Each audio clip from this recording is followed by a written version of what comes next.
you hear you have cancer, you think you're just gonna, that's it. It's not like that. There, you can have a long, beautiful, purposeful, joyful life if you know how to channel it.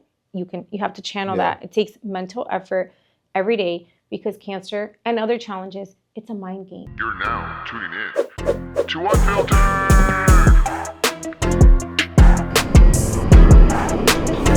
Hey guys, so we are now on another episode of Unfiltered FTL. We have the one and only Karen. Hey. The one and only Cool I'm gonna let her to introduce Karen. yourself. Huh? A cool Karen. Let me make that a cool Karen. Let me make that clear. Yes. Every time we go to a restaurant and they're like, "What's your name?" and I'm like, Karen.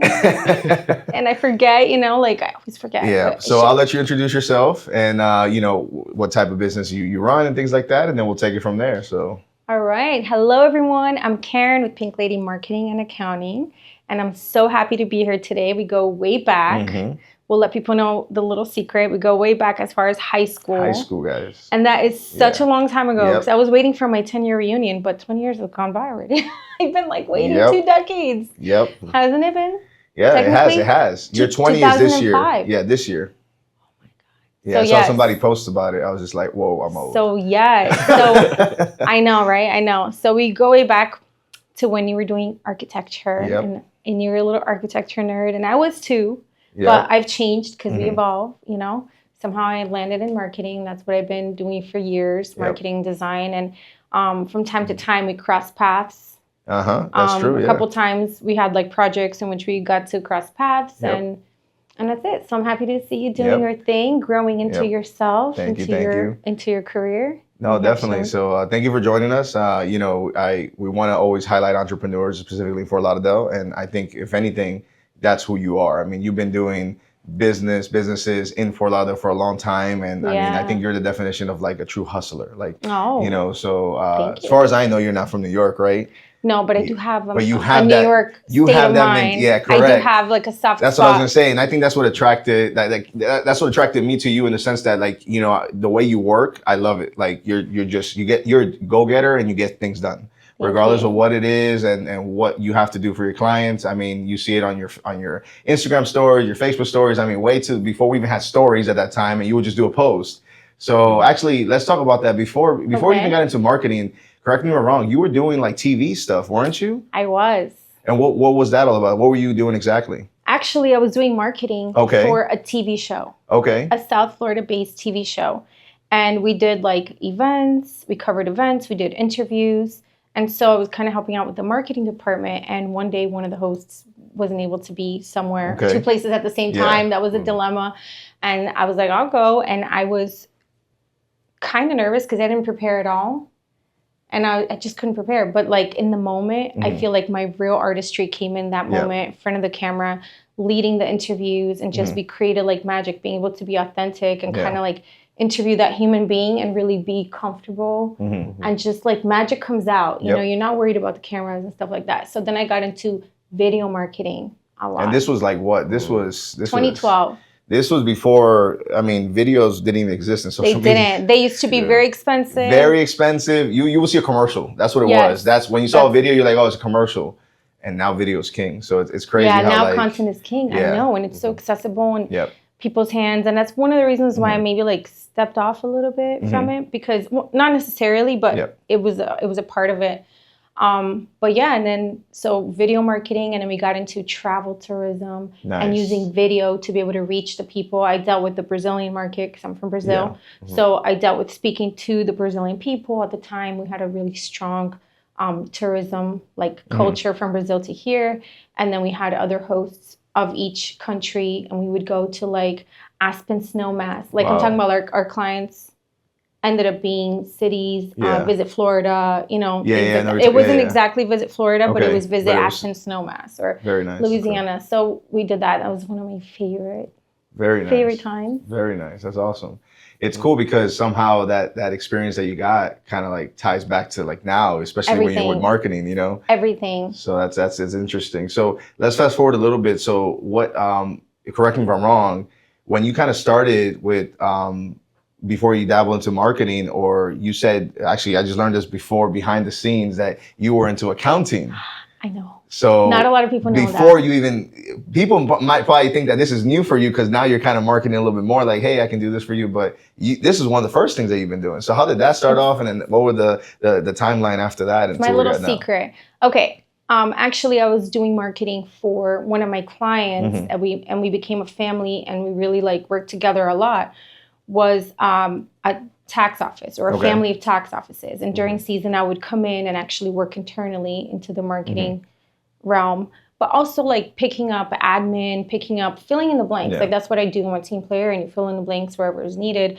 But I really got to like embody that part of that accounting and tax preparation business. So with time, I grew into it while I was also doing marketing on the side.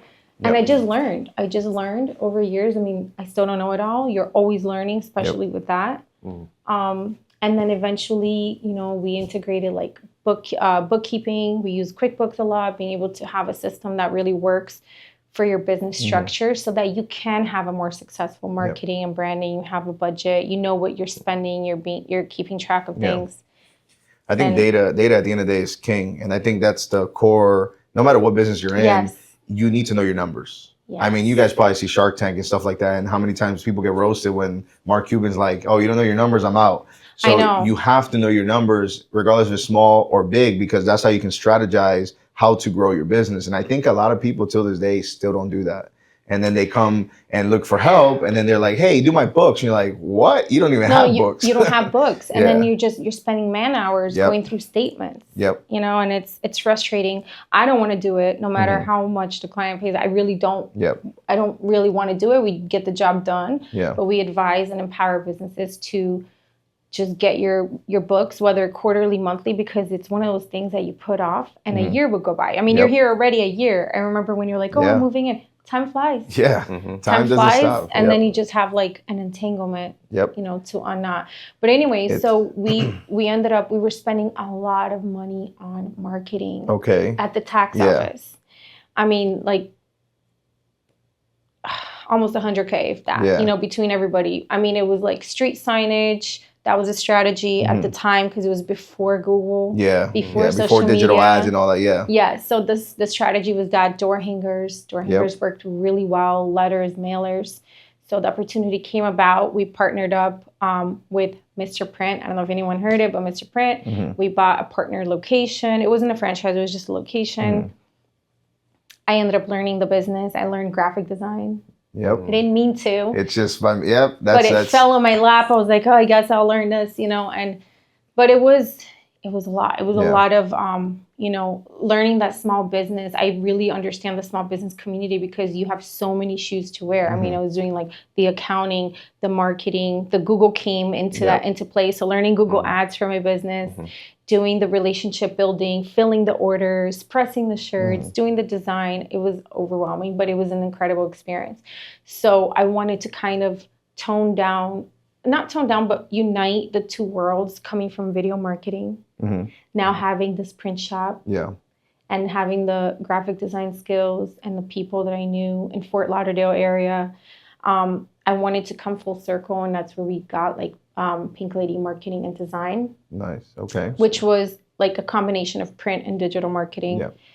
And depending on what the client needs, we use different modalities just to give them a 360 perspective.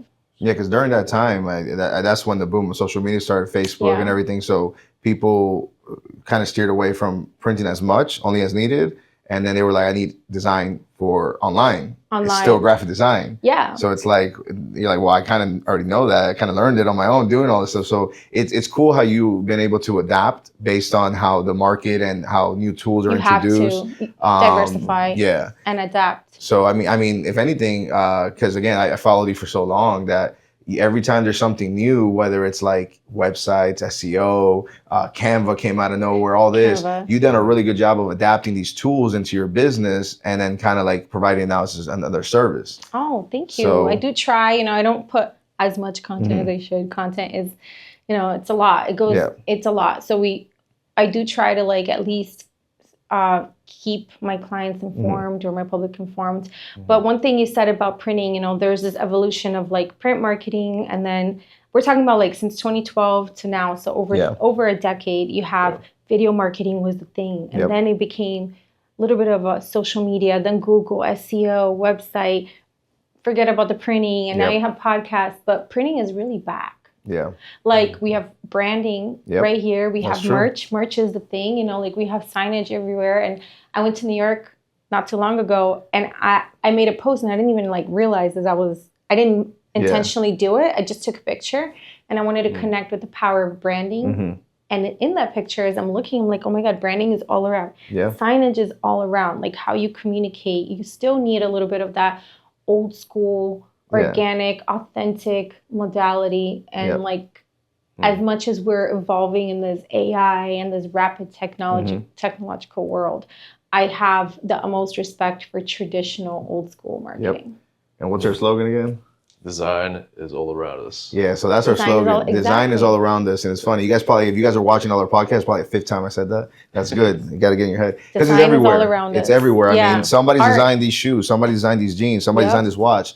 It's all around us. And places like New York and everywhere. I mean, it's just like, people think design is just signage and just, you know, like a company is designed, like a billboard and stuff like that. But no, everything is design. So it's pretty interesting that, you know, you were there recently and it's like everywhere you look, you get inspiration from it. You know, you're able to kind of see what other people are doing. And then from there, you again, it's your creative mind and juices just kind of flow.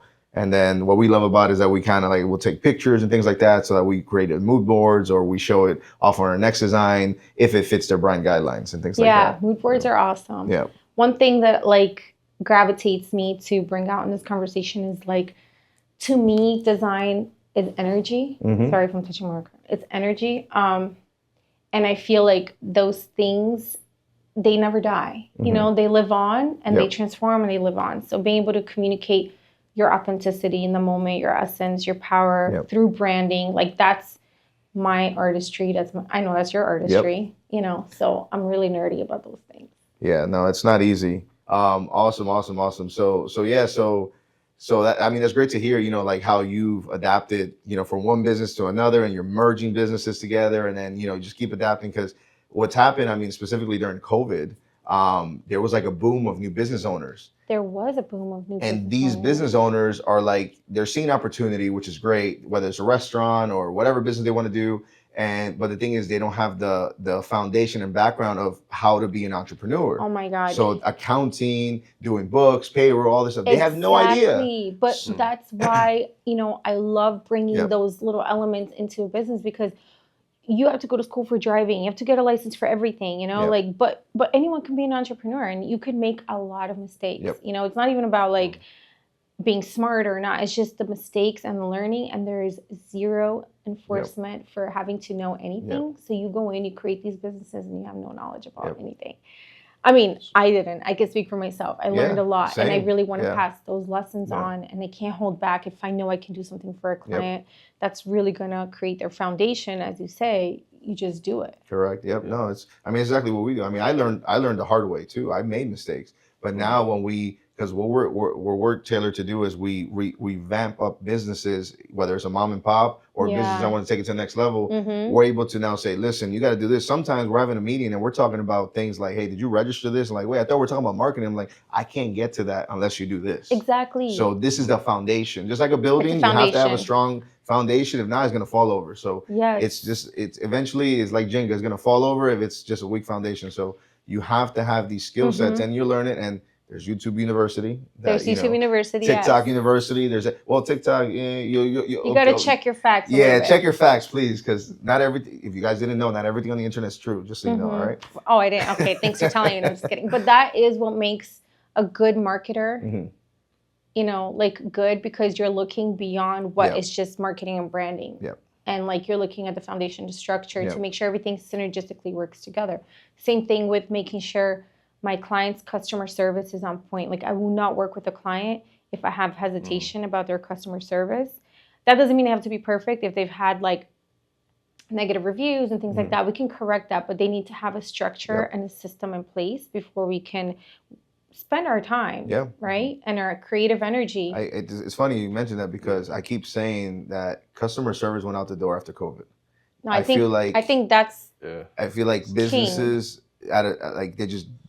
for some reason there was like during COVID, like once we kind of started opening business back up, there was like a 2-year period where people were just like, give me your money, I don't care what it is. It was that attitude, like, oh, whatever. And anybody, I think it was like desperation. Correct. Everybody was like, so a lot of businesses are like, well, I don't really care too much about customer services. And now, right now in 2025, they're starting to feel it because a lot of restaurants, a lot of businesses are starting to close down because they're like, why can't I keep up? Why am I not doing this? Some of them they get like they have this mirage because when you open up a business, if I open up a business tomorrow and it's a brick and mortar business, I'm gonna get people, regardless if I do marketing or not, because when it's a saying, if you build it, they will come. So are you going to sustain exactly that? How do you continue that moving forward? So they think, oh, I don't have to spend marketing because it's doing good, and then the year after that, like it's dropping. What's going on? Well, actually, sometimes when you experience rapid growth, you have to be careful because you can easily go down with rapid growth. With that comes rapid expenses, and anything can disrupt that flow, which is so sensitive, which now is like your foundation, but it's kind of like built on sand. If anything shifts in that, your entire business can crumble too. I think the most important thing is to have a good, strong strategic plan, which is your business plan, and stick to it. You can make little adjustments, but I think a lot of people get pulled away, and I'm talking about people as in business owners. They get pulled away left and right. Why? Because they see the green and they're like, oh, this is happening here, or this person told me this and this and that. So they go based on like feedback that it's like not the masses, but they get trigger happy. They just kind of start moving around. I think one of the main reasons that I've experienced with my clients as to why they stray from the plan is because they don't get the instant gratification. Correct. They are impatient. That's what it is. They think that you can do 1 month of marketing on Google and it's like the money is going to come, and it doesn't work like that. You really need to stick to the plan. It's funny that you say that because we had a client yesterday a new client that's going to be jumping on board. And I was like, listen, just so you know, I'm not your miracle worker. All right. I'm a doctor. I'm going to prescribe what makes sense for you. But if you don't do your part and we don't link up together, there's nothing I can do. I'm not a miracle worker. It's a 360 partnership. Correct. And sometimes clients think that because you're paying you, it's your responsibility to fix their everything. But I mean, it really is. And sometimes, let's be honest, what we think might work, it might not work. Sometimes you're really taking a risk. That's true. I guess calculated risk, data driven. But you always give things a chance. And I think like you give things a chance for a solid 3 months. And then you reevaluate, look at the data. Then you pivot if you have to. But you still kind of stick to the overall foundation. If you're going to do like mailers and mailers isn't like working, what is something equivalent? Or maybe have that established in the beginning. Yeah. And then, just start. I mean, it all starts by, and I think the biggest thing that we've done is like making sure you have budgets. And then even plan for future budgets, like how do we grow to accounting here? And bookkeeping. Correct. That's where like now because you see how you can start somewhere, but then when even the business is doing good, they're gonna be like, well, it's doing good, I'm comfortable, and you're like, but we can be doing a lot better. Like if we spend more in marketing, we do this. It's not just about making us more money; it's about making you money at the end of the day. So I think business owners sometimes get that twisted. Now, good business owners. They take advantage of that. They invest. And there's a reason why. I mean, they been through it through other businesses before, or they actually trust in what we educate them because we try to do a good job of educating them. Because if not, then they're not going to understand the lingo we're talking about. And we want the meetings to flow. We want them to understand what numbers we're talking about. What is this? What is that? Why is it happening? And like you said earlier, not everything works. Everybody thinks that because we press a button, it's going to automatically work. No, because every business is different. Every brand is different. You Locations, haven't done a million Spice Vibes. Not everyone's a Spice Vibe. Like you can have, and you're learning. It's like a new baby. That's true. You're always learning, and you have to be transparent with your client, have that trust. But your client has to kind of like account for a little bit of that risk that sometimes they really put all the weight on your back, and it's kind of not fair to the professional. This is the project. This is the strategy. What are your thoughts? This is the reason why I'm prescribing the strategy. You want to give it a chance. All right, let's set a timeline and a budget. Let's give it 3 to 6 months of consistency, and then we'll reevaluate and go from there. I don't even look at real numbers until month 3. Yes. Like when I first start, I like at least a quarter. We can get, of course, we'll get numbers month to month, but it's like I need real numbers because maybe that first month, like you said, the business opened up. It's always in arrears sometimes, like it's a snapshot of before. That's true. Like a domino effect. That's true. No, that's great stuff there. Now, have you dabbled for any of your clients in like influencer marketing, like partnering up with other influencers, collaborations with, you know, maybe your client or anything like that, or you yourself, or? I have not yet.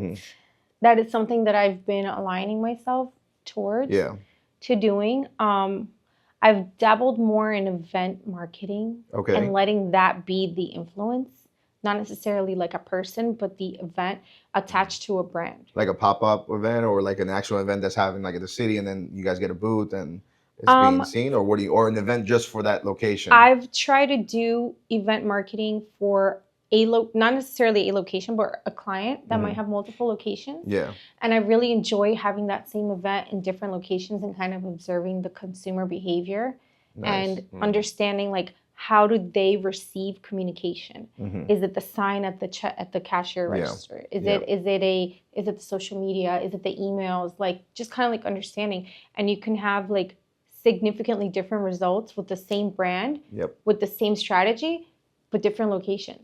You know, so I do it more for like my own event. I mean, experiment. Event planning is not easy. Oh my gosh, event marketing. I call it event marketing. It is.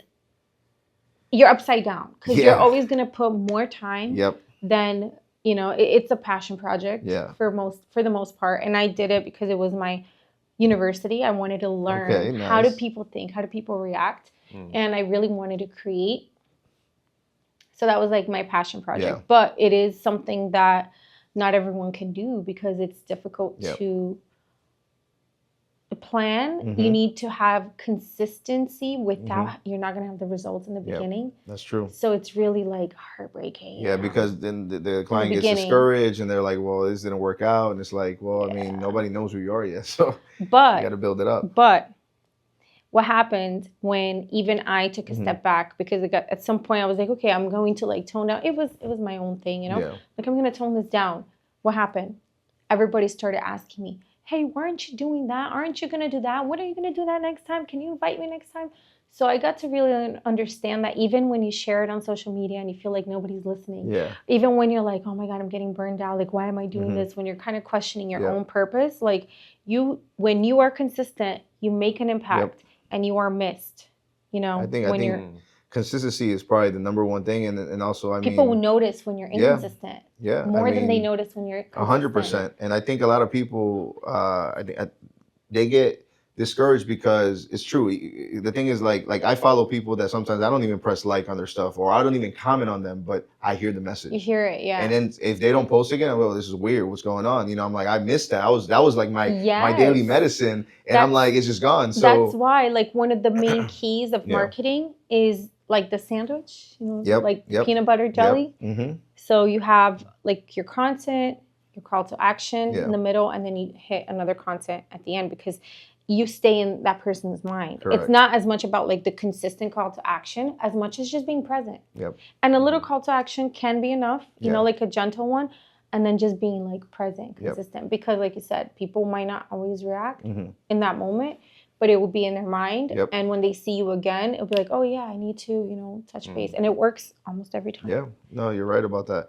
I think, and to touch upon that, I think to go a little deeper, we're in a day and age now that nobody likes to get sold. Everybody kind of sees the trends what's happening. We're getting burned out, right? Yeah, so everybody's getting burned out, and nobody ever likes the sleazy salesman like buy now, buy now, buy now. So the ones that are doing a successful job of selling their products online and stuff like that is when they're actually giving you value on their content. They're not even saying buy my stuff. They're telling you like the good things about it, or how they use it, or how the other people use it. Or their storytelling, and in their storytelling, some things are being slipped through. You know, and sometimes you have like a reverse psychology, and people might be like, oh, I want that. Like, you know, like let them kind of like want it, create that vibe, but don't make it as much about the product as much as why your story, people connect to that. And they won't forget that. You know, they'll forget like the call to action in the moment sometimes, but that will stay in their mind. So definitely you're right. No, that's true. That's true. How do you deal with your clients currently? Because I feel like the attention span of everybody's becoming shorter and shorter when it comes to creating content and delivering content for them. How do you battle that? You know, the fact that like people, if anything, right now what's hot is videos that people don't even talk. It's like Mr. Beast just actually admitted his highest paying video was a video of him not talking. It just had captions. And this was like a couple months ago. And he's just running. And it just says, I made $1 million. I made this. I made that. Yeah. And it went viral. And then more people are kind of doing that kind of like style. And it's going viral because now it's like about like the message and then like the visual. It's not so much of like, hey guys, how you doing? Let me the 30-second video. So how have you guys and your team like kind of adapted to that? Because social media is always changing. It is something very recent, right? It's something very new. So I haven't necessarily done a client with that style. Mm-hmm. We do strategies that are very customized. Okay. And although that is a trend, I haven't yet rolled out like where that works for a client. Yeah. But yeah, because I do like different projects and stuff. Yeah. But I definitely see the value of that. And I think like people are so used to getting burned out and sold to that when the video is quiet, they're like more interested. Like, they're waiting for something to happen. Yeah. But then it doesn't happen. But then they're kind of happy that it didn't happen. Yep, that's true. That's true. And then they're like, oh, it didn't happen. I'm going to read on it then. Yep. Why didn't it happen? You know? And then they're curious. We are curious. Yep. And you got to play on that curiosity. Play on the curiosity and then use short, powerful words. Yep. Like being able to wordplay. Like video is important, but wordplay is important too. Yep, 100%. Now, earlier we touched upon the fact that like things kind of come back, in fashion again. They do. I think the biggest thing that whoever's taking advantage of it is going to benefit from this in the near future and the future is SEO. I feel like SEO was such a big thing in like the early 2000s, whatever. No. And or early even 2000s? or like even 2016, 17, 18. Yeah, around 19. there. Yeah. So it got to the point where before social media really took off. So then all of a sudden SEO kind of took a back seat because social media was in the forefront. Now people are saying SEO and then they're like, wait, isn't that like an old tactic? I feel like when I say SEO, I show my age, but it's so powerful. It is. Like and right now with social media, if you guys haven't noticed, you type something and you'll see like the actual video because Instagram, TikTok, they're all going into there where your becoming video like SEO is being searched through the actual algorithm, through Google, through Yahoo, Bing, and all that. So it's becoming. The other day I wanted to see. My thing is I always have a saying that if you don't know something, like let's say I want to. How to sew this pillow or whatever. Right. And I always make a joke that there's always like a 5-year-old kid that's going to show me how to do it on YouTube. Oh my God, it's true. So I'll Google it. And then now before you'll get the YouTube video, now it's the shorts. It's like, so you're looking how to sew this video? You want to do this? Boom, boom, boom. And I'm like, what the heck? YouTube, we think of YouTube as a social media platform. Yep. But it's actually a search engine. Yeah. Yeah. It's its own, and it's like Google. So it's like its own second Google. And that's where SEO is really, really powerful and does really well when you have consistency on YouTube. YouTube right now is super hot. They're paying the most. I know. They're paying the most. I mean, subscribe so that we can get paid. All of us. All right. But they're paying the most. They're this year, I think they I saw a post the other day of how much money they made, and they're 55% of their profit goes to the creators. Okay, so not only are you getting paid, but you're also getting the biggest, most successful form, second most successful form of exposure. Yep. The first successful form of exposure or marketing would be, what would you say? In the sense of like in digital marketing, pure one thing that one. It's not a pop quiz. I just want your opinion, but I have mine. No, I was looking at the figure for the YouTube, the amount of like creators. Mm-hmm. You're spot on. You're saying 50%, 55%. 55. Wow, yeah. That's crazy. It's pretty good. Yeah. All right, we need to get this podcast off the ground. Let's go. Subscribe. But it is word of mouth. Well, you're right. I think. No, I might be wrong, but that's I think my answer. I agree with you 100% on that. Word of mouth. My mind was stuck on the digital, so I'm just like, it's hard. But you're right. You're 100% because now word of mouth. So a lot of people say, and I'll be honest. I built my business on word of mouth. Me too. And a lot of people say, oh, you can't sustain that or you can't grow it or whatever. I'm like, I'm sorry, but I've been doing this for 15 years. Aren't we like a marketing company that doesn't even market as much? It's word of mouth and like 5%.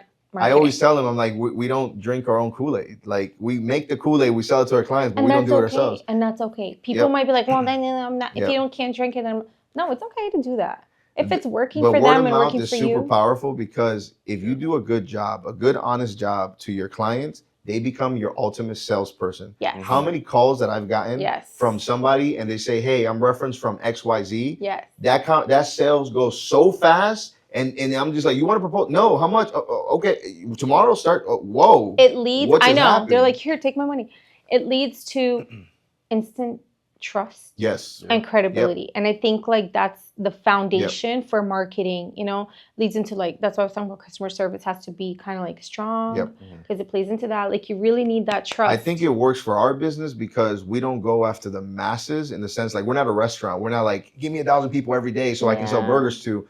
If we get a couple good clients, that's enough to sustain our business. And then we grow their business, meaning we grow within them. So, and then from there, you know, clients here and there. So same as here. And it's more exclusive, you know, so you really rely on that word of mouth. So whenever I'm doing a marketing strategy or plan for a client, the number one thing that I focus on is how can I create something, whether it's through signage or SEO or digital marketing, how can I create something to incite that dinner table conversation effect? If I can get my clients' business to be mentioned at a dinner table, I call that success.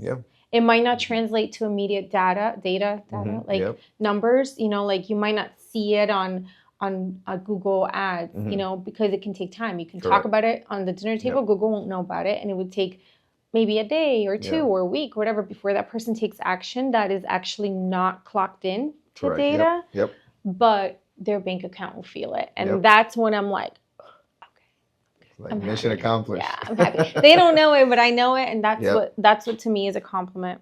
No, I think so too.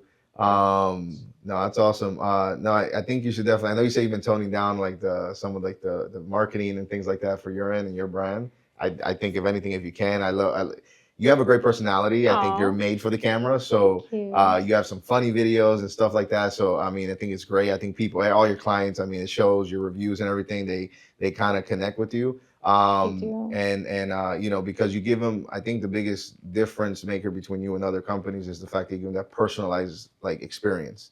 Everything's very custom for them. And it's almost like you know, and it gets hard because, you know, you're only one person on like you yourself, you have your team, but when they want to talk to you, so how do you handle that demand when you get 5 clients calling at the same time? You're like, oh boy, do I pick and choose what's going on?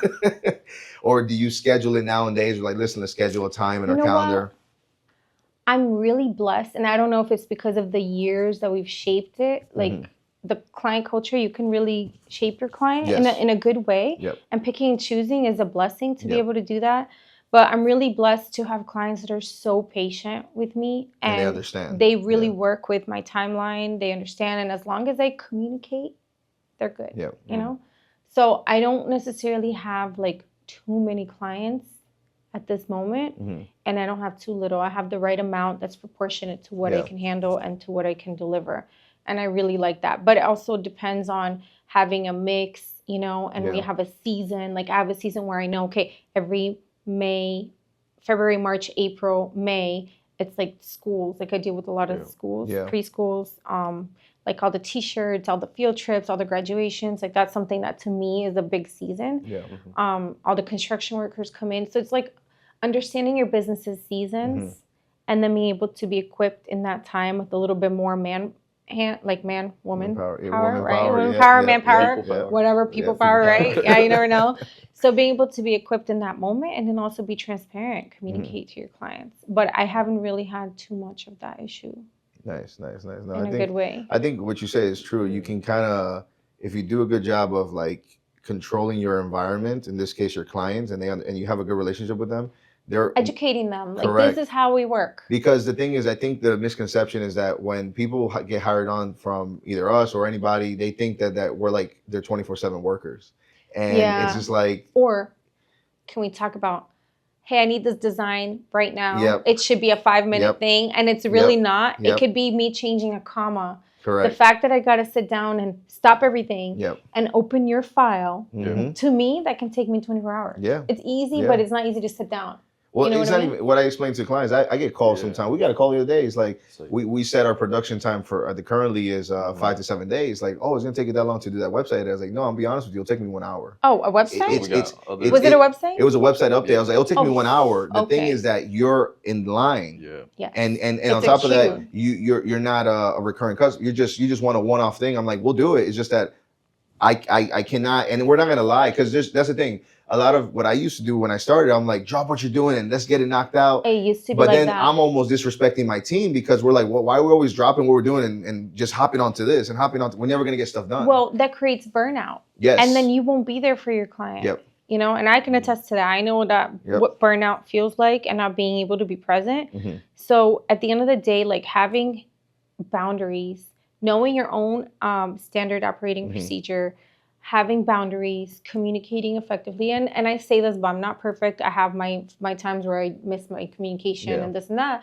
But just doing your best to be clear, setting boundaries, clarifying expectations, because they think it's easy on their end. And it might be, but most of the time it isn't with design. When they say simple, when they say they need something simple, I already go, Okay. It's the same with architecture. When somebody, hey, I need a simple house design. I'm like, simple? I already add a zero to that invoice. I'm just like, oh, sure. And then that project becomes like a big project. No, I'm because just like, then they think it changes, you know, and like you really have to let them know. Like the more you change, and you might not notice it as a client, like you might not notice it, but it's easy. It's in our nature to be like, oh, come clean my house. By the way, can you do this? Can you do that? Well, that's not a house cleaning, like a maintenance. That's a specialty cleaning. If you want me to do baseboards. They keep changing the goalposts. They keep making it further and further and further. Yeah. So I've had situations like that. Now, you know, we kind of like try to nip it in the butt in the beginning, but you always have times that you fall in the crack. Correct. I think I mean, what we've done that's helped us is we make it very, like in the beginning, we say, these are the deliverables that we are going to deliver to you. Yeah.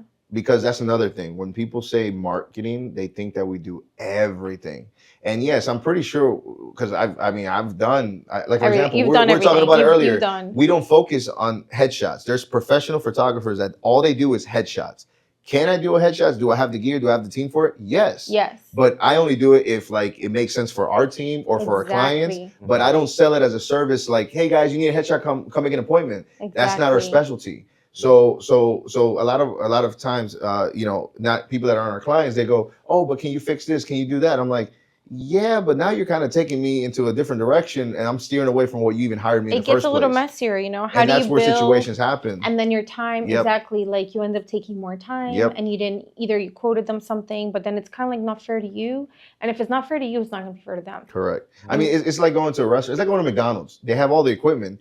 I'm pretty sure if I buy fish or steak, they're gonna cook it for me, or they can cook it for me. Quick flash fry. Because they have the machines for it. They have the grill and everything. But is that what McDonald's sells? Is it gonna taste good? Or not even that. That's not what they're taught to do. They only sell burgers, fries, salads, whatever it is. Okay, and it's not even gonna taste good, and then they're gonna get frustrated, and it's gonna be your fault. Yeah, because we do a lot of restaurant marketing, and there's an identity issue sometimes. I'm like, you know, because restaurant owners and chefs really, they get excited and like, oh, this is working. Like, I'm gonna add this to the menu, and then I call it the what's that restaurant again that has a big menu?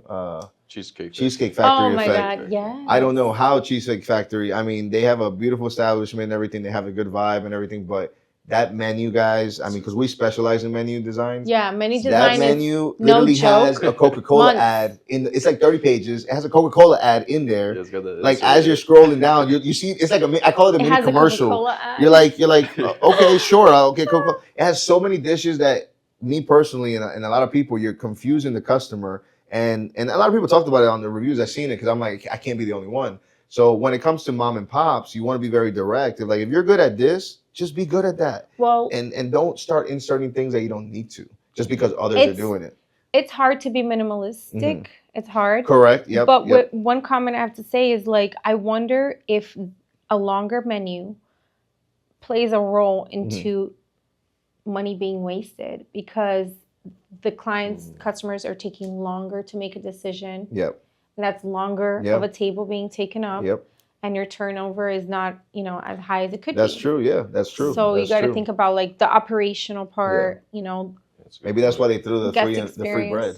Like you're like, all right, I'll just have the salad. I'm already stuffed on the bread. That's a strategy. Yeah, I mean, Cheesecake Factory is up here, right? They're a franchise. They have investors and Whatever stuff like that. It is working. But when it comes to like type of clients that we do that are not at that level, you can't be. You have to stay. You gotta stay focused, laser focused, stay with it, and then and if I say you're gonna try something, try it, but do a limited time, see if it worked. Don't just make it a permanent thing, because also you don't want to stress the kitchen out, because then the cooks are going to be like, wait, every time they order this, I got to remake all this. The best restaurants are the ones that reuse their same thing. Same bases. Correct. It's like same chicken for all the chicken stuff. Same meat for this. All it is dressing it differently. That's it. So different combos. Which cheesecake does do? Which cheesecake? What? They do work with a lot of their bases in very creative ways, and you know. Yep. Correct. It's just to me, it takes a lot of time. That's why they're in the front end. Yeah. Yep. Correct. So one question that I'm interested in, and I'll leave it up to you as to how deep you want to get into this, but recently you had a life-changing experience happen to you, right? Yes. So we'll just call it that in my sense. I'll let you can touch upon whatever you want to touch upon. How has business life particularly changed since that moment till now? How are you able, because life is one thing. Your family, your kids, your husband, everything, right? But how are you able to, with this incident affecting you now personally, how have you been able to continue being a business owner and continue almost as if you're not fazed by it? And I think that's probably the most powerful thing that I've seen you do, that I don't think you even knew you were going to do it. The fact that you're facing this, let's call it a demon, right? And you kind of turned it into a positive. And it's like, it's normal, it's okay. And then we're all like, I'm like, what? What's going on? Like, what's going on in the Facebook stories, Instagram? Oh I'm like, my God. How is this? What? I'm like, so again, I'll let you kind of dive into that. There's so many layers. Yeah. There's so many layers. I'm going to try to keep it like, okay. Yeah, we could be here all day, but yeah, there's so many layers. So to fill in the blanks,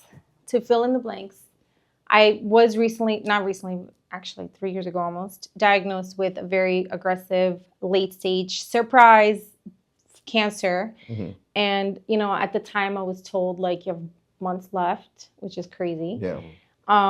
And that was really difficult. I had to go through extensive aggressive chemotherapy, extensive surgery. I wasn't able to be present. So here's a couple things that I learned. First of all, my brand was me. I was the brand. And in the beginning, like we evolve, you know, we go through life and we're like babies and then not so babies. Then we're getting old now. Yep. But at one point, it used to be where we wanted to be the brand. Yeah. That was like an honor. Like, oh, I have my own brand. I am the brand. Well, what happens when you can't be present in your business and you are the brand? Yeah. Things crumble. Yeah. Things fall apart when you're not there. And then also, like, we don't have sick days. Yeah, right? That's true. If I'm not in my business, not only do I not make the money as a business owner, but that rent has to get paid, both my house and my business. So that was really, really hard. That's where, like, I have a special care for bookkeeping and accounting because they really help you kind of like see things for where they are and then make better decisions, more informed decisions. But anyways, that was a really hard period where I wasn't able to be there. And I'm grateful, so grateful that I have clients that are so amazing. And they gave me time, they gave me grace. And I think I was able to still do things, but at a slower rate. Yeah. And they were okay with that. I was impressed. I mean, some people fell off, you know, but they all came back now, which is kind of interesting. Like, oh, hey, it's been years. Some people maybe thought that, like, the confidence, they wonder, are you going to be there tomorrow? Are you going to deliver what I need? You know, so that's when I had to implement more of a team in place. Like, okay, guys, you know, here's my team. I had to completely change my operations, rely more on people at a time where I was vulnerable as a business owner. Like, how am I going to pay workforce, an expanded workforce, when I haven't been here, when I owe more on the rent, and then not even considering my personal financial life? Because, I mean, I'm keeping it real. Like, finances are a huge part of business. You cannot run without that juice. Correct. So I learned, you know what I learned? That when I hired more help, as crazy as it seemed, because it was going to be an extra expense, I actually grew. Awesome. I actually grew more profitable that's throughout crazy. that. I mean, because you're essentially, I know you did it the right way. Because a lot of people think by hiring is going to solve your problems. That does not mean that, unless you have your standard operating procedures in place and you have, like, you know, you have to replicate yourself in a way. And not everybody's going to be you. You're unique. But how can, and what I like to do, at least when I start off, I hired my weaknesses. So that way it was complementing me. Smart. And I'm like, I don't know how to do this, but I know how to do this. So I'm like, boom, boom, boom. And then now I'm starting to get to the point where I'm hiring almost equivalents to me. I'm like, all right, this is kind of scary. I'm looking at myself in the mirror and this is other person. So I'm like, all right, they can do things, take things off my plate. Yeah, leaning on to people like learning how to lean on people Yep. as a leader and then learning to lead, those two elements have been like key, and I only got to explore them because I had this emergency situation that led me there. I don't think I would have been in this space if I never really had to, because when you're comfortable you don't change, right? But when you're uncomfortable you have to move. Correct. So that was a couple takeaways, you know, like be careful if you're going to be the brand. Make sure that it's sustainable. What happens if you're not there? Make sure that your team can represent you just as well as you can represent you, which is really hard, but it can be done with consistency and marketing and the strategy and a brand voice. That can be done. Making sure that you learn to lean into your team and then learn how to evolve as a leader. Yep. No, I think that's those are all very, very important things. I think the biggest thing that I learned from being a viewer from your story, like from when you announced it on social media, and then I think you have like you did a whole journey, a separate page. Yeah, separate. The fact that you showed how strong you are mentally, and then physically as well, like turning negative into positives. Okay, and, thank you. And that, I think that was that kind of, I mean, I'm be honest, I mean, you even impacted me in the sense where I was just like, I would have never thought about things this way, or like thought about my health like this, and it's like, if you can do it, I have zero excuse. Well, we can all do it. I think we end up having no choice. Like we think that we wouldn't be able to do it, but then you'd be surprised how strong you are. Sometimes you discover your weaknesses, and that's okay too. But turning negatives into positives has always been like a core belief of my business, of my brand. That was one of the things that like gave me a natural high when I had an angry client that converted into a positive review leaving client, because you're able to turn that experience into positive. Can't always do it, but you can do it more often than you think. And when it's done, it's refreshing, it's amazing. And then I've been able to apply that, which I learned in business, into my personal journey, and then take that like enhancement even more and throw it, like invest that energy into business. So it is about turning negatives into positives. And another thing I'm going to say, I remember being in that hospital room when I was diagnosed and I was like confined to hospital for many days. And, you know, you hear cancer, you hear like you're going to die tomorrow. Like you hear you have cancer, you think you're just going to, that's it. It's not like that. There, you can have a long, beautiful, purposeful, joyful life if you know how to channel it. You have to channel that. It takes mental effort every day, because cancer and other challenges, it's a mind game. It's a mind game more than it is a physical thing, and it's about removing the fear.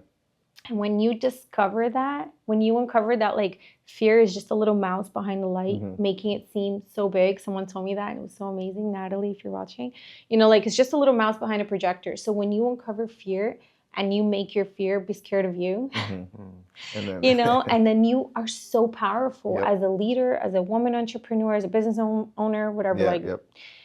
It's just being able to like be authentic and apply who you really are in life, what you're going through, and your lessons into that brand and into that business. And I don't talk too much about like cancer, this and that into my like Instagram. I kind of like, maybe I'll, you know, cross reference a little bit, but I keep things separate. But they are really one, you know, like who I am on my battlefield with cancer is also who I am as a business owner, and it has made me better. No, I think, I mean, you don't know this, but so, because I messaged you, like when you started going public with it, I messaged you a little bit later, because I knew you were getting bombarded by like your friends and stuff like that, and I was like, let me send you a message. Yeah, that was a good call. But you, again, like goes back to how consistent you were with the message and letting people know, like, get checked out, make sure this and that. I actually went to the doctor. And I told him, I was like, hey, I have a friend and I would like to do this. And the doctor's like, oh, you're too young. And I told him, like, I want to get it done. Like, I'm just like fighting with the guy. I'm like, can I get this done, please? And that's amazing. So I would have never thought of that. I'm so grateful. That makes me so happy. So that right there, you know, messaging is so important. And then also, some of you guys may have known, or you don't know, I'm on a weight loss journey, and I'm learning how mental, like how powerful your mentality can be. Yes. And how like that's such a big like part in anything that you do, because your energy levels are up. Now you're thinking positive, you're doing this. So same thing, like I've seen you even post videos doing meditating and yoga and all stuff. And I'm just like, I'm like, oh, this is all like, it's just one big game that we're playing, and we gotta, don't let it beat you by doing nothing, So I again, I'm very, the way that you've done your whole journey. Again, you had no roadmap, you had no plan. It's just got something slapped onto you, and I'm glad that you're overcoming every single battle that you're being thrown at you. So, to say like proud is not even enough word. I think it's more of like, I think all us and the people that know you, I think we're very, very like, I don't even know a word to say. I don't even know a word. Like that's how speeches. We're gonna just insert word here, all right? Insert word. Leave the comments below, right? No word. Thank you so much. That really means inspiring and motivating, honestly. Because just like how you said, like, because we'll chat here and there. And you're like, hey, you got me to doing cardio and all that. Yeah, that was an awesome thing too. I was like, I didn't do it for that purpose. I did it just to be accountable, and I have other people that are messaging me like, hey man, just so you know, I've been doing more cardio because of you, and I'm like, this is awesome. You don't know the power of sharing your journey. Yep. You don't know who you can impact by sharing your journey or telling your story. I think that's what it is, storytelling. And that goes with branding, marketing, and your personal life. We almost started marketing ourselves without having to, like, because when you start telling your journey, that's literally what you were doing. You were storytelling. Yeah. So it's essentially what we go back, we have to do for our clients is like, how do we storytell for them? Yeah, and being able to like cause and effect. Yep. And cause and effect, right? Of like, to me in my journey, I was like, if I can save just a handful of people, and get them to value their health, in this moment right now when it matters, when they can make a difference before things turn worse and you can't really change too much, that will make my fight worth it. Yeah. Because it's not worth it right now, but if that happens, that will make it worth it. So I'm really grateful that you told me. Like, I think that was one of the intentions that I wanted to have, and a few people have definitely told me, hey, I went to the doctor and I caught stage 1 early. Like, oh my God, like that happened. Like I've been able to save lives through the story. Yeah. It's I mean, it's a crazy world we live in. I mean, not just with what's going around, but internally. You know what's really, really ironic, and I'm not angry at this. I'm actually like, funny. Like God works in mysterious ways. I'm just gonna let him do his thing. I originally, like, the symbol, I rebranded since this journey because I had to like rebrand. But the original logo was an apple, not this way. This is for embroidery, but it was an apple, and it was because when I started being a host, I was more of a health host, like healthy cooking. That was my real passion. I wanted to be like a Rachel Ray. That was my original dream, So health is wealth, and I wanted to put that. And I actually had lost a lot of weight at that time. I don't know if you remember, but and I always had the name Pink Lady. Yep. It came after an apple because an apple to me is a symbol, especially the Pink Lady apples. Do you guys know about Pink Lady apple? No. It's a type of apple, like Red Gala, Red Delicious. Really? Or it's an actual type of Granny Smith apple. We need to test ourselves, our kindergarten apple knowledge. Pull that up real quick. I got to see that. Pink Lady apples. It's like a Fuji or a Crisp or Honey Crisp. Oh, yeah. Crisp pink. So it has like a touch of pink, right? It's very unique. It's unique because it's even a little bit more prettier than that. Not that. It's not Crisp pink. It's Pink Lady. It's the one on the bottom right. The bottom. This one? Yeah, that one. That one. So Pink Lady apples are unique. They are practical. If you can't afford too much, you can afford an apple. So it, like, for you to be healthy, like it's basically a solution for no matter what your financial ability is, no matter what your portability is. If you can't carry too much, a whole lunchbox, an apple you can put in your bag. So at the time it was like, okay, to me that was a symbol that really meant no excuses for valuing your health. And health is wealth. And so I always had that name, Pink Lady.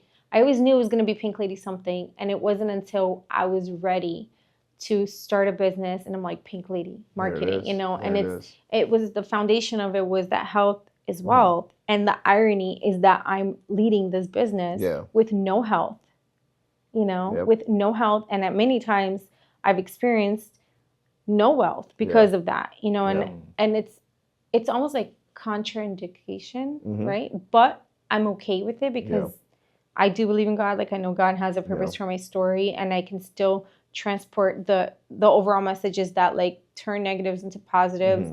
It's not too late to start, but really value your health. If you want to have a successful business, having a successful health and health routine, doing your cardio, getting it in, making sure you prioritize yourself. Because now I'm learning when I prioritize myself, I don't even work 40 hours anymore like I used to. Like my actual job is me. I run this business before I can run this business. Nice. Yep. You know? You're right about that. Yep. So being able to like infuse that in everything you do for yourself, for your business, and for your clients. Makes you a better leader too. And you know, everybody that works under you is just seeing that, and then they want to, you know, take a piece of that energy as well. And of course. And then from there they grow and all that. So I think it's a chain of events that's in a really positive way, and you can see it, you know, and it's honest too. I mean, you can't fake these things. You can't. It's authentic. You can't fake it. Authenticity goes a long way. Yeah, and you know what I realized into this, like, you know how cancer is related to like the concept of oh, you're gonna die. Like, okay, it's a taboo topic. We don't talk about it. But I realized that energy lives forever, and so I'm consciously channeling good energy into everything I do. Not always everything I speak, everything I do, because sometimes I'm honest about my journey is not always like a positive thing, but channeling like a positive outcome into creating. When I create logos, I put music and I really like have a good vibe, and I make sure that I'm putting that energy forward into my logos, into my brands, and the consciousness of it just outlives me. And if anything happens, like I'm good because I've been able to create. Being able to create is such a blessing. And that leaves, I mean, that's pretty much you leaving your footprint on this world. So I do the same thing when I design architecture and things like that. Even when we design, I mean, anything from a logo or website, we make sure, like, I call it the zone. When you get in that zone, that creative space, when nobody's bothering you and you're just there, sometimes you don't even know what time it is. It's 2 a.m. You're like, what? I'm still going? Because you're like in that zone. You know, and then it's important too that you don't force create. Like I tell creatives like all the time that are graphic designers or website designers, I'm like, look, if you're not feeling it, don't force it, because you're gonna do crappy work. Just it's almost like writer's block. It's design block. That's why we have to tell our clients, you know, 4 to 6 weeks, 5 to 7 business days, because you really need to be ready. Like sometimes it can be a week that you give them, and then like the best work comes in like that hour the night before. Exactly. You know? You never know. You never know. I mean, that's literally. It's funny you say that because not to get too into the architecture, but one of the most famous architects is Frank Lloyd Wright. And he is a lot of people, even if you don't know about architecture, you probably heard that name. He's done so many different types of buildings around the world. One of the most famous one is Falling Water. Yes, we learned about that in high school. You know how so the owners of that land in I believe it's Pennsylvania. I'm not mistaken. Pennsylvania. They owned car dealerships and all this stuff, and pretty much the guys, the client's son worked with him. And he was like, hey, my dad wants to build a house. Can you build this? Like, yeah, sure. The guy, Frank Lloyd Wright's like, how long do you, the client said, how long do you need before I can check the plans? At that time, there's no email, there's no nothing. You have to physically come to the office and see things. He's like, give me 3 months. Sure. The guy calls him like at 2 months and like 3 weeks. He's like, hey, I just happen to be in town. Do you have something that I can look at? He's like, how long are you from the office? Like, oh, I just landed. It's going to take 3 hours. He's like, all right, sure. It's there. He hasn't even started. He hasn't started anything. Literally, he had his whole team. It was like one of those like cartoons. He was like, sandwich, give me, put it in the mouth, give me a pencil, eraser, and he started just drawing. One, he was already towards the very end of his life, so his experience just kind of just went onto that paper, and he ended up building such an iconic house that the client loved it, and he did it in 3 hours. And it lived. How long did that energy live? It's still living. It's still going on. And it's a part of history now. Yeah. It's insane. People, because I teach architectural history too. Ooh. When I tell them that, they're like, what? And I'm like, yeah. Isn't that crazy? So it's insane. I mean, and I think that's when it comes to us. Like sometimes we push it. We can run because we have experience based off like past events that's happened with clients, good or bad. That now whenever we're in a situation or something gets thrown at us, we don't get phased. We're just like, all right, let's bring it on. Like whatever it is that we have to do, whether it's bookkeeping or marketing or whatever the goal is. I remember when I first started, I was like, oh snap, I don't know, I haven't done this before. What is Facebook ads? What is this? What is that? And now I'm just like, yeah, bro, this is what we got to do. That's it. Yeah, your experience, you keep it cool, and then you know, but it has to go hand in hand with like the 100%. Timing and the inspiration. 100%. And you'd be surprised. Yep. I absolutely love it. Like kind of going back to like the I guess kind of having a creative block because, you know, both of you Creative guys are block. designers. So like, what's like your go-to way to kind of get out of that funk, you know? Oh, wow. What a great question. I think I need a minute for this. So Let's if think you're about in a this. funk of like you can't If get you're having into a the block. zone, yeah. Like, do you do it like just take a break or like? He does cardio. me personally, I actually He does cardio. I do, yeah. Now for sure, that's one of the things that I definitely do that gets my mind You off. take a lot it of to things. the But I definitely, treadmill. I remember days when I was designing and it was just like, it just wasn't, nothing was clicking. I was doing it just to do it, but nothing was clicking. I was just literally clicking the mouse and just putting things together. But I knew it was bad work. I would literally just, I actually learned this by mistake. I took a break, unintentional, from the screen and I just went for a walk. And no screen, no TV, no nothing. And then, all of a sudden I'm like, oh, I got to turn this in. And I went back to the computer and I just felt almost like refreshed. And then from there, I just put some music on. I'm a big music person when it comes to it. And based on what I'm listening to, it gets me in that vibe. You know, most of the time it's more of like, no, it's just melodies. There's nobody speaking. It's just sounds. Because if it's too crazy, then it's just, my mind just goes too nuts. Unless so I'm you need like designing, a frequency that's correct, not too much, correct. not too little. And I'm okay with random things being thrown in there, you know. But it kind of helps. And then my biggest thing is just me having the control of nobody bothering me. So I turn off my phone or whatever, and I have full control, just me and that screen, and that's it. Yeah. So I get my best work in on holidays. When nobody and night and is Sunday nights. Sunday nights are popping for me. Yep. That's my little time where I'm like, okay. I sometimes come into the office. There's no parking, no cars in the parking lot. That's when I get my best work. Sure. But you're right. Sometimes we have to create the energy. And I'm learning that through my cancer journey. I have to create the energy. Like my body might not always have that energy. We might have a creative block where you don't have the energy flowing, and you have to like create the movement to create the energy.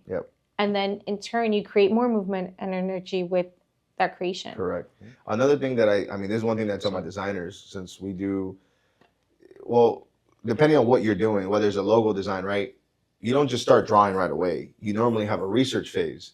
So if you're having that design block, I say, then don't draw, don't think about how it's going to look like, just research. Research your competitors, see what that industry is going for. Just do the things that you have to do to kind of get that information, but you're not really designing just yet. Because one, it might just click out of nowhere. And then two, that will kind of calm you down to the point where like, all right, I'm ready now. I feel a little more comfortable. You just grab your ingredients, right? Like it's correct, like baking a cake. Yep. And you just slowly shop for a couple ingredients. The next time you go to the store, you pick up a couple more. And the next thing you know, the cake comes on. And because I mean, and this is where we can touch upon this question. How do you, what are your thoughts about AI in general? Because AI can be anything. Do you welcome it? Do you feel like it's taking over our jobs? Do you feel like it's, what do you think in general about AI? Oh my God, I was going to ask you that. But okay, let's go. What do you think about AI? That's a really good question. I have mixed feelings, and I'm giving it its due time. Like, you know, I'm not going to really seal my judgments right now. Of course, at first I was apprehensive, like, oh my God. And then when you use it, you realize it's so freaking amazing. And then you're like, well, thanks, AI. Like, you kind of hate, it's like a hate love. Yeah. You know, I think it's a little freaky. Yeah. It knows a lot. It's very personable. Yeah. It's a little scary, but it's also very powerful. Of course, you have to be the driver's seat. You know, it's like a Tesla, like it drives itself, but you still got to be able to like operate it. And there's different ways to integrate it into your business. So I don't know. Right now, I'm just kind of observing how AI can help or hurt a marketing business. And how do I need to pivot and shift to adapt to this new era? So for example, like I've done websites, you know, and I have my way, and I know I'm quick when I do websites. And I know that even still, I spend massive amount of hours on it. And even sometimes like months, you're still fixing a little something, you know, whatever. But AI now can do websites. Like my client's like, oh, I did this website in like an hour. I was like, okay, thanks. You know, like, okay, thanks, AI. I mean, it was ugly, but it's okay. Like, I'm like, okay, all right. It was a different kind of work than what I would have expected out of that brand or what I would have delivered. And maybe I'm being biased because that's my opinion, but there's definitely some room for improvement. Yeah. It was a website, it was functional, but it was not a brand, you know, Like and it didn't have a soul. It didn't have that creative, like I went for a walk, I was listening to music and it came out type of thing. I mean, sometimes maybe it does, maybe it has that moment, but I'm kind of like evaluating what will AI do in the marketing realm? Because now they can get like strategies and they can do websites. They can basically do a lot of the things that we do. But then we also have the things that we do for a reason. We have our history, our experience, our stories. So I'm kind of evaluating to what extent is it going to be a push or pull. Yep. I think so AI, I treat it right now as a tool. It is a tool. Just like a pencil. You need to be able to use it for sure. A pencil is a tool, and you know who else used a pencil? Michelangelo, Picasso. But just because you're holding that pencil doesn't mean that you're going to be Picasso. That's where I think people are having the mixed things. They're like, well, it does it so fast. Do it in AI. It does it so fast. Or our clients be like, I love when like, oh, can you lower the cost because AI will do it? I'm like, what? Right. I'm like, what? But that's the thing. Like AI should really be benefiting you in your productivity and turning those 7-day projects into 3-day projects. That's how the client will benefit. They're getting things But there's still needs. Right now, we're very early. As much as advanced, the reason why it's very advanced in our eyes right now, because we're seeing something that didn't happen a couple of years ago. Where like everybody has their access on their phone. We can chat GPT this, we can do that. There's so many different types of AI. So it's cool and it's good. Just so you guys know, everything that we're inputting is information that they're collecting. Yeah. That they're going to end up reusing on us. I know. So I read a fun chat the other day in a blog that AI is being, they're losing so much money because people say please and thank you. Now, they're not losing money because they make so much money, but if they were to take how much, because every time you write a prompt, it actually costs them. And everybody says, please give me this. And then people literally say, thank you. It's the funniest thing. It's the funniest thing. So I think the thing is the ones that are going to take advantage are the ones that are using it for inside of their business and use it as a way to connect things and make things automated faster. And again, make it part of your process. I mean, like you said, a Tesla can drive itself, but somebody still has to go outside and charge it. Somebody has to still have their hands on the wheel. Well, you have to keep it in check too. Correct. Things go wrong, right? Like we had those reports. You have to still be able to handle it, program it. So the human trait has to still be there in the sense you can't. We're not there yet where it does it all itself. You can't replace a human fully. Correct. We're not at iRobot just yet. So I know. Even at iRobot, it got messed up. All right, poor Will Smith. I know. I think like humans like the ultimate creation at the end of the day. Like, you know what I mean? Internet. First there was internet, then there was social media, SEO, then social media. All of these things were like technical advancements. The way that it is, but humans are the ultimate creation. And marketing in general, I think is a big roller coaster. Because I mean, if you really think about it, like, you know, we had before social media, it was like email marketing. I mean, how many chain letters you used to get? Like, hey, send this to 5 people. And all this. That was the way to communicate to people. Then after email marketing, then social media started coming. Then all of a sudden it was just like photos and then statuses and Twitter and then video. Now it's video. But now we're getting to the point where everybody's starting like, we get it. We need content, but it's like, what's new? What's the next thing? And that's what I'm excited for, because I've always said video was king before people like Gary Vee were saying video is king. Because I'm a very visual person, I used to be like, man, if we just record a couple of videos, like this can go viral. I didn't even know the word viral wasn't even a thing at the time. I was just like, I think this can actually work for the client. But because nobody was doing it, they're like, oh, you're crazy. You're crazy. No, I know. As a video host, I experienced the same thing. You know, it was like, it's too expensive. It's crazy, but it's so impactful. So if you know how to use it. If you know how to use it for 100%. So I'm curious to know, like, what is the next thing? I know in the future, we're going to have holograms and stuff like that. Like, oh my gosh. But I don't think we're there just yet. We'll be able to like, it's like Colombia, like call your family in Colombia, call my family in Brazil, and like holographically like touch them. You know what crazy. I think? That's crazy. You know what I think the next thing is? Actually, it's already happening. So we all know, and if you don't, you probably already know, but TV services have already kind of been on the decline because Netflix and all these apps, Hulu and all these apps have taken over. People now have subscription apps instead of paying for a cable. So a lot of people don't have as much cable. But Amazon right now is heavily invested, and they already started doing it. I'm just like, this is actually pretty genius. It's good for us. People are going to hate it. Because Amazon knows what I like to buy, I know. And I like to, you know, Suggestive consume and all that buying. stuff. When it comes to the ads, whenever I'm on Amazon Prime, like watching a TV show or something like that, Personalized. they're gonna give me a personalized, not just by saying because, hey, look at this teapot that you didn't purchase. No, it's gonna be like, hey, Christian, this. I'm just like, what? It's like it's talking to you. Very customizable. So customizable. It knows exactly what you like, what you people, want. As much as people are gonna be scared from it, it's gonna work, and the sales are gonna go through. Because people are like, oh yeah, I needed that. I mean, it already happens with ads. Like you said, teapot. We're gonna start seeing teapot ads. I mean, look at TikTok you Shop. Know? People thought it was funny, and now it's ads. blowing up. People on TikTok Shop buying like, "Hey, I'm gonna give you a sale. I'm gonna do this," and I'm just like, "This is insane. This is literally like QVC, but in your phone." QVC. So and it's because that's what QVC is. It was but who watches QVC? Actually applied to be. I don't watch QVC like that, you know. But there's still a demographic for it. But it's now. It's the new QVC, like those purses. Yep.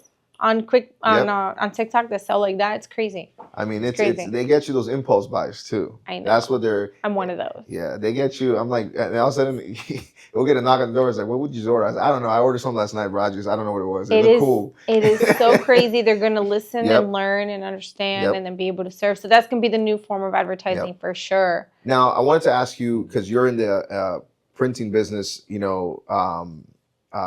How what's currently happening right now with like these tariffs and all this stuff is it have you seen an effect already with price hikes with like when you come to sourcing like shirts and stuff like that or we're at the point where we got the notification from a lot of our suppliers and like warehouses that directly source from China.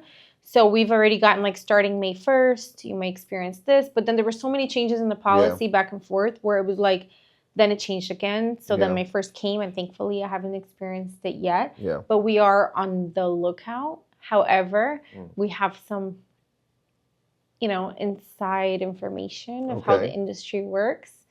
And let's just say that people evolve and adapt. Suppliers, these like end suppliers, like or originating, I should say, suppliers, they have their ways of adapting to the policies and finding other ways where it doesn't take as much of a hit. How they do it, I don't know. But, you know, they do it. And we also we've always had American-made apparel, USA-made, you know, like goods, substrates, signage, substrates.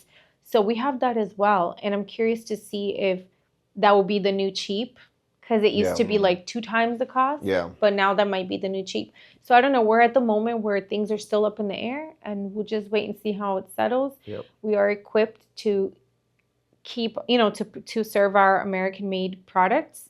And we're also thinking that our overseas suppliers will adapt. And things won't be as crazy. But I will tell you that on May 1st, I got so many orders for apparel. I was like, oh my God, I can't keep up with this. Like, because people were I was scared. in New York. I was like, I'm going to take one day off. It was May 1st that I took one day off, you know? Yeah. And it was like, so we're really busy with apparel and printing right now, merch, coincidentally. Yeah, and it's funny because that's something that printing is something that I call it the fanny pack effect. Like in the 80s, people were wearing fanny packs, and then now it might be like a hot thing now. It's changed different, like, but now guys are wearing the little purses, stuff like that, which is a fanny pack. It is a fanny pack. It's a fancy fanny pack. Correct. It just got brought back. So printing, you know, before it was the thing to get a embroidered shirt, some flyers, and call it a day. It was like a little kit that you had to do to like a business card and things like that. Yeah, it was a kit. And then it kind of died off. Business cards kind of died off. It was funny because out of nowhere, people were doing QR codes and all that stuff. And the QR, the dot. Now they're coming back. People they asked like, "Hey, we need business cards." Where's your business card? What? I know. I'm like, not even I have them sometimes. I do them and I don't have them. I'm like, I don't know. Like, I always say, I'm like, listen. Unfortunately, it's in you know what? Take my number. Like, just take my number. But you know, it's so hilarious. It's true. It's in the car. That's a good one. But yeah, no, I mean, I think everything revolves, you know, and then based on what's going on, I mean, there's always gonna be something new, like new apparel, new types of materials, and all that stuff.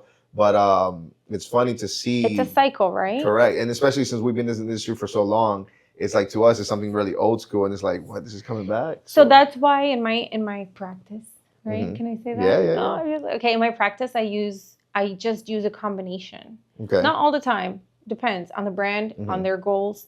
But I really like to weave in a little bit of this old school into the new school and use them together. Because versatility to me is really important.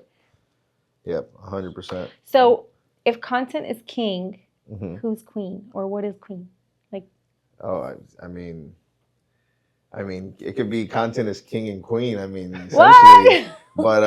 But yeah, I mean, that's a good point. I mean, I don't know. Because I don't know, that saying always got stuck, and it's funny that other people started saying it. I was just like, are they copying me? I was like, are they copying me? So it was because the thing is like this. I mean, people like to see, and now the type of content people like to consume is behind the scenes content. And I'm not talking about like how do I put this together and all that stuff. I'm talking about like they want to know how we got to where we're at now. And then somebody here might be starting a business today, and they're like, wow, I didn't know all this. Or I didn't know how to do taxes. Or I didn't know how to do that. And then somebody is doing printing this for a long time. They're like, wow, I didn't know that, you've been through all this. So we're giving knowledge by just talking about things that are normal for us. So, and that's essentially what Unfiltered is just, just kind of talking casually and, giving people information that for us is normal. But for them, they're like, I didn't know that. They had that aha moments. Like, what? Sometimes I listen to somebody on a TikTok or on an Instagram post, and I'm like, I did not, especially now with my weight loss journey, I am learning so many things. So much, right? And knowledge is so powerful. And I'm just like, and then I read things, and it's funny because now that I'm very health cautious of what I eat and things like that. The other day, God, your perspective changes, right? Oh, 100%. The other day, I was just like, I had a damn it moment. I was just like, my kindergarten teacher was so damn right. Yep. And because when I was in kindergarten, there was like broccoli stickers on the wall and apples and all this. And the other day I was watching a video of a doctor explaining to me about like intermittent fasting, and he's using those same like graphics, and it took me back. I was just like, this thing was in my face the whole time. I just ignored it. I'm like, damn it. So right, you could have had a different life. Yeah, I could have paid attention when they said eat your vegetables. I'm like, nah, we'll eat the Doritos instead. But no, that's something that's very, and I think that's what's happening now too with people that are our age. We're young parents and stuff like that. We're able to kind of learn, because back then we didn't have the digital access that we have now, where we can learn like this on Google and on TikTok and all that. So our parents were doing a lot of traditions, and now a lot of traditions have been debunked. I mean, when I'm a first-time parent and my mom was like, oh, your daughter's having hiccups, go ahead, grab a little piece of paper and put it on her forehead. I'm like, what is that going to do? What? Yeah, it was like, just put it on there, like wet it and then let it, and it'll go away. And then on TikTok, you'll have a doctor saying, guys, that doesn't do crap. It's going to go away on its own. It doesn't do crap. And I'm just like, there's some remedies that, they do work and things like that. But if you're Spanish, Viva Peru is like, it cures everything. So you put that on. Wait. Colombian women, don't they, the baby girls, they get like their head shaved so that the hair can grow long? We didn't do that. Is that true or not? We did not do that,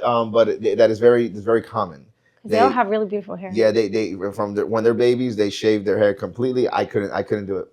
I was like, my baby, because it was gonna be for like maybe 3-4 months that she'll look like, I'm just like she's bald. I'm curious to know. I'm like, I couldn't do it. I'm like, her hair is beautiful as it is. I was like, I know. I'm so curious. But you shave the head at like how many months? When she was like a year old or something like that, then you just shave.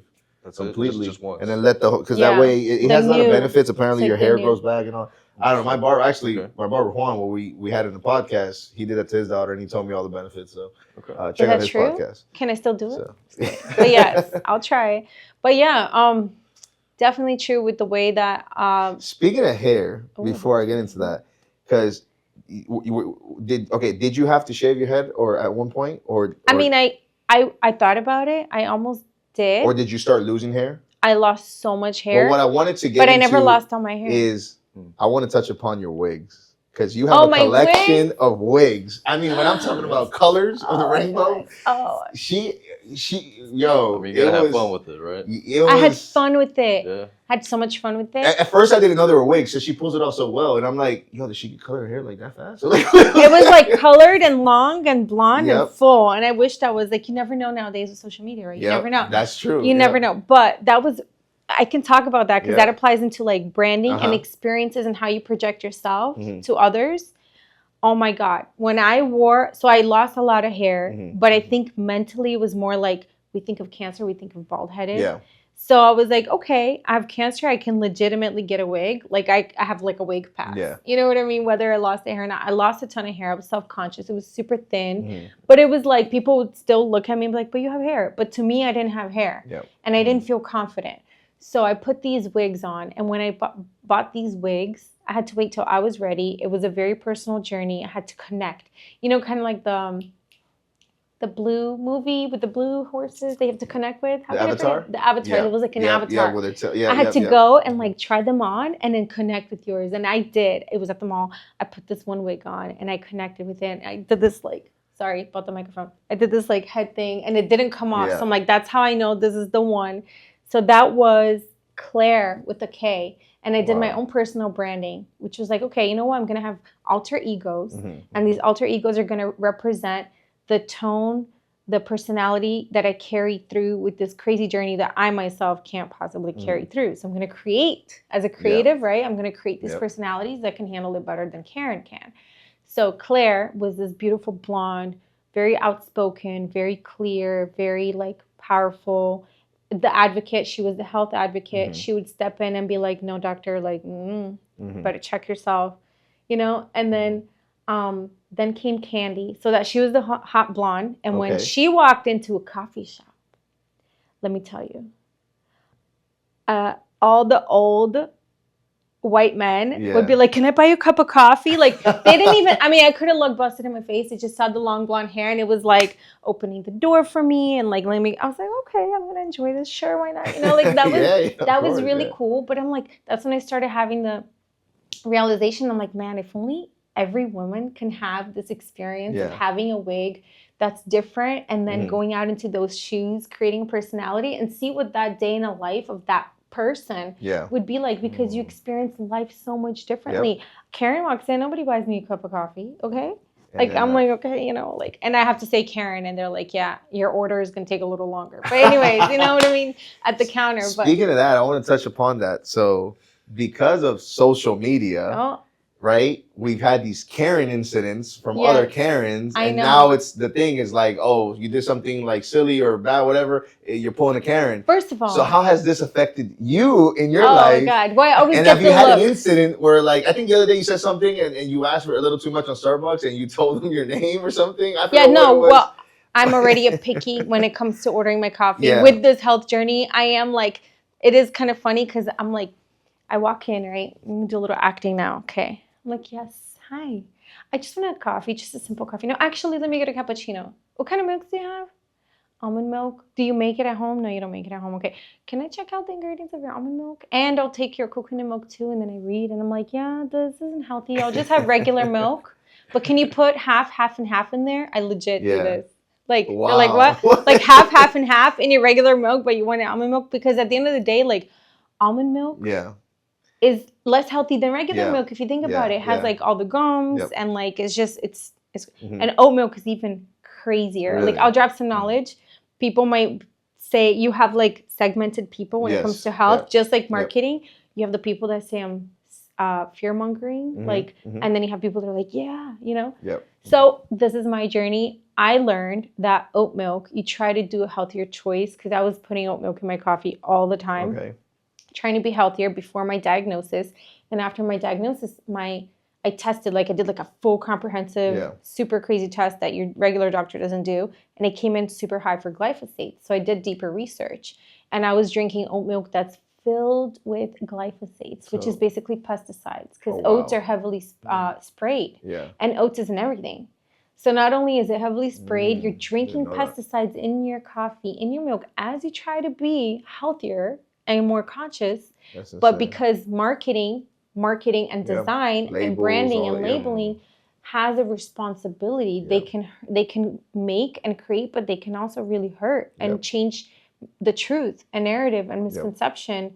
And I think that's, like, as a marketer, I really realized how powerful we really, how much responsibility we can have in our hands. So like, it was so powerful that it created this narrative, right? That oat milk is healthier, almond milk is healthier, but not always. And now I almost feel like I might as well have the damn milk, because I don't know what's in. And not only that, it has 7 grams of sugar in almost every oat milk that you have, you know? And if you're trying to be healthier and cut your sugar, because milk doesn't have sugar, right? You don't think to read between the lines, to look at a label. So yeah, back to the conversation. I am that Karen when it comes to my health, when it comes to a coffee shop. I would be like, oh, okay. So then they're like, okay, what's your name? And they're like, Karen. Like, I mean, I try to lie, but I can't even lie. I think I need to put on a wig because then I can say, oh, Claire, because I'm confident with the wig. But yeah, that is a funny story. And one time I went to like another restaurant. You're like, Karen, your order's ready. And everybody was like, Karen. And I was like, you know, that was kind of funny, social media. But you can change the name. But I also have a responsibility over my own narrative. And I can be a cool Karen. And I can change people's perspective of that. Yep. No, I think that's because it was I was curious about that. So yeah, that is my fair share of Karen. So now I just put on my Instagram Karen, but a cool one. There you go. Except for the coffee shop. There you go. The coffee shop guy's like, oh, that's what? The coffee shop takes the hit. They get the real Karen, but it's all right. They can handle it. Awesome. Well, thank you for being on the podcast. Thank you I think for we'll wrap having it up me. on there. I don't think I have anything else, show. Should be good. Yeah, I think we're good. Well, listen, guys, hopefully you guys were able to get some knowledge.